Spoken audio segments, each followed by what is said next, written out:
Hey, yo, that's cash life. So you know it's a hit.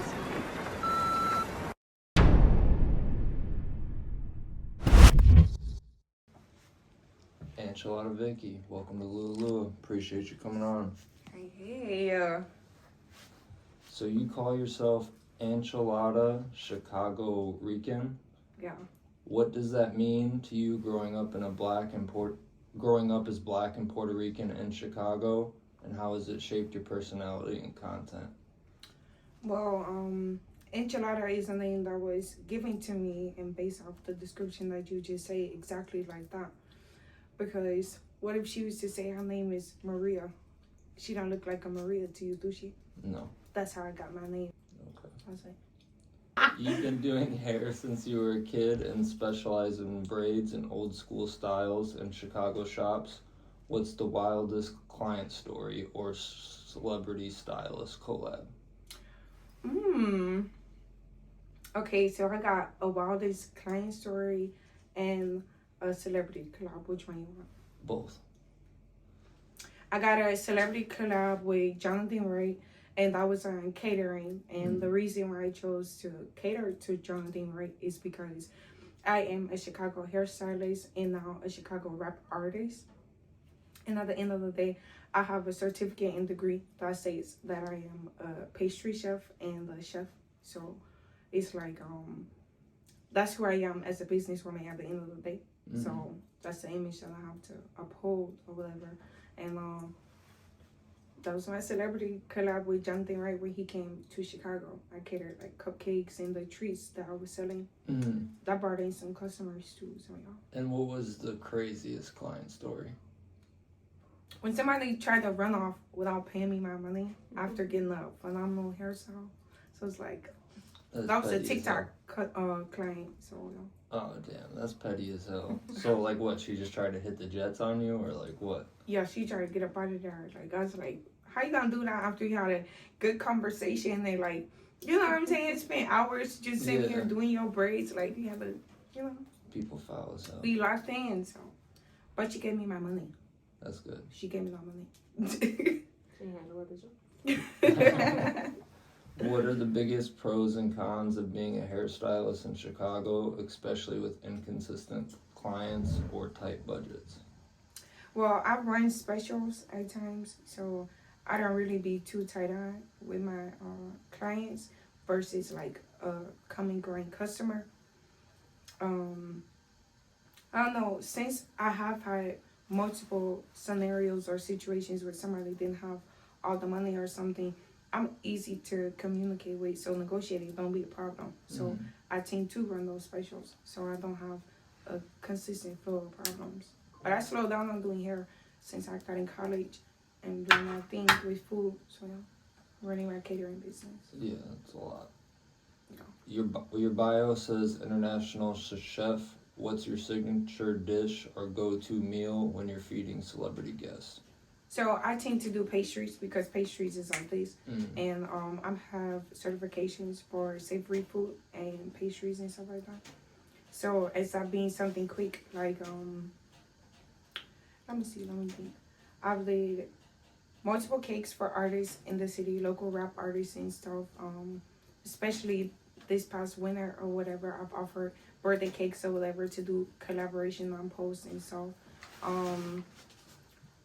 I've catered for the Chicago NASCAR. That was one of the big events for me that I really like. So I put that as international as well because I went to school for international cuisine. So they teach you like, you know, different dishes in the country and stuff.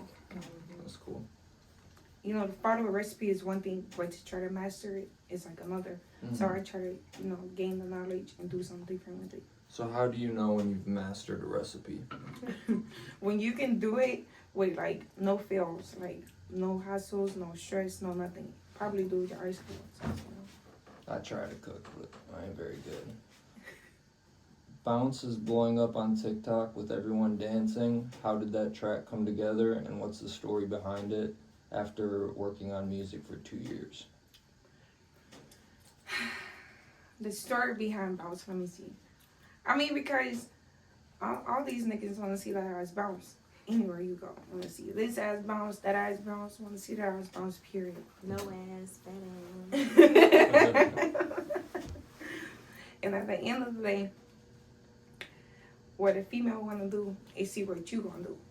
What's the first step you going to take to court a woman, set the move, set the standards, however it's going to go. And, you know, Chicago juke style music is like, it feel like home.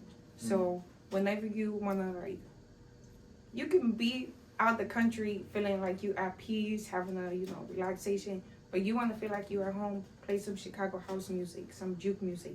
So that's kind of my lane. That's kind of where I want to be at with the music right now, because I want to feel like at home while I'm still in my 20s, right? Yeah.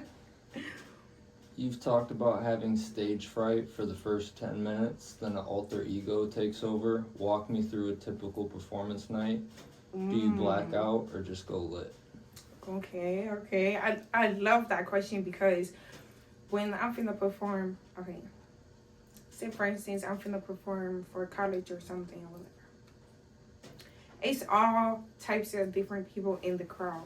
So it's like, you got people drinking, people chilling, not drinking. They barely want to be here listening to music. They here with a homegirl. So first thing I'm thinking in my mind is, where would I be at when I'm in the club and I'm about to watch somebody else perform or do something? What do I want to hear that make me come to the stage? I gather myself. I actually don't talk to nobody. I don't talk to my cameraman. I don't talk to nobody on my team. And I let everybody know, because I need a moment. And then I need to perform. So that's like really my first 10 minutes before I perform. Like, I need me time, silence, get on stage, turn up. Like, because I need to bring my full energy. Even if it's vulnerable, I need to bring it. Like, you know, I've performed under a lot of pressure. Like, Yeah, sounds like it. Yeah. So you're not locking yourself into one lane, hip hop, R&B, juke. So what's next musically? Like, what's next? Like a project? Yeah. Or okay, well, I got a project coming up with Boosie. I can't say that. I'm trying to do that before spring, because my birthday's coming up, so I want to have something exciting to look forward to.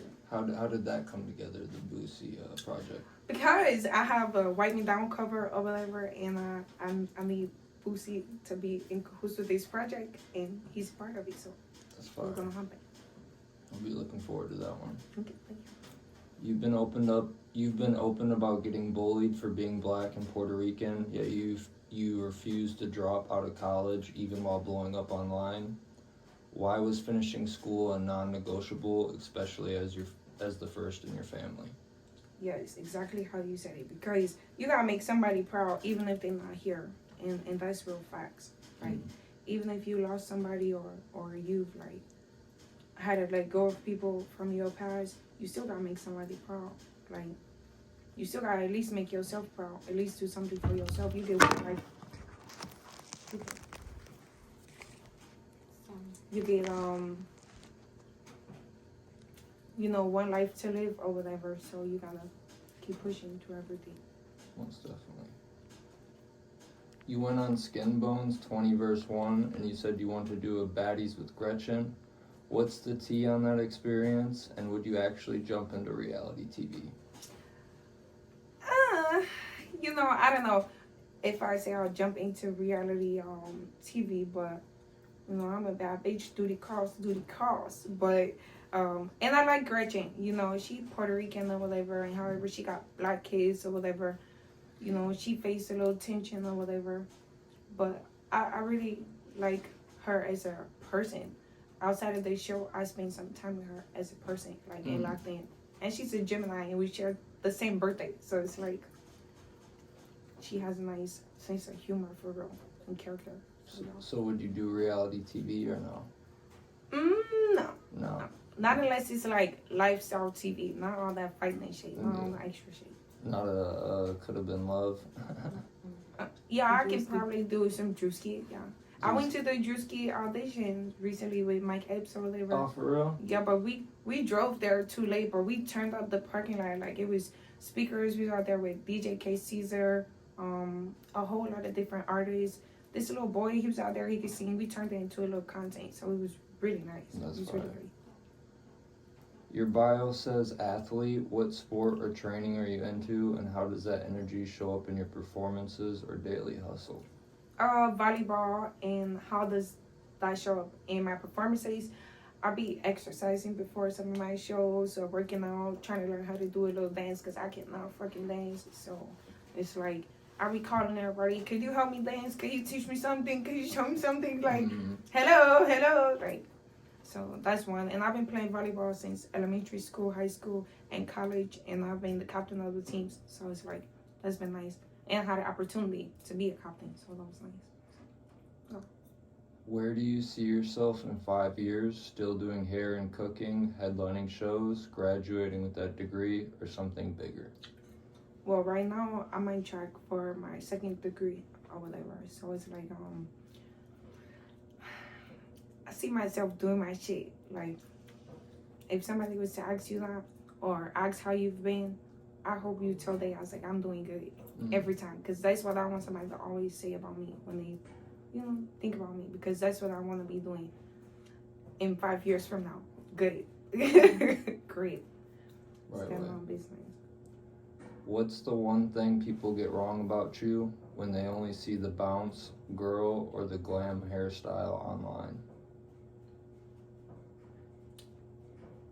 Some people say I'm mean. Like, I do be a little mean, but that's, I get that a lot. At least you're honest. I get that a lot. But I'm cool.